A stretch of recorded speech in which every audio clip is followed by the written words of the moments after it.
আসসালামু আলাইকুম এভরিওয়ান।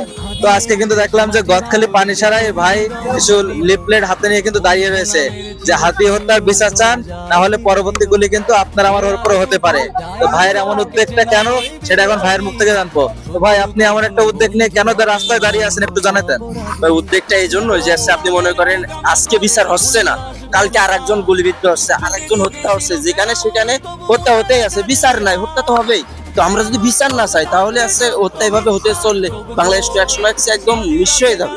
এই যে নোংরা রাজনীতি, একটা লেখা আছে বাংলাদেশের নোংরা রাজনীতি থেকে দূরে থাকুন, তাহলে আপনি এবং আপনার পরিবার সুখে শান্তিতে থাকতে পারবেন। আপনার মূল মেসেজটা কি? আমার মূল মেসেজ আছে, আপনারা সবাই যে যার জায়গা থেকে হাদি হত্যার বিচার চান, দেখবেন একটা বিচার হইলে পরবর্তীতে বিচার হবে এবং এই খুন খারামি এইগুলো থেকে মানুষ বিরত থাকে।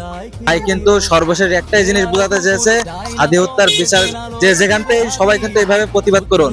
কেননা দিন শেষে কিন্তু হাদির মতো কিন্তু শত শত প্রাণ কিন্তু ঝরে যাচ্ছে।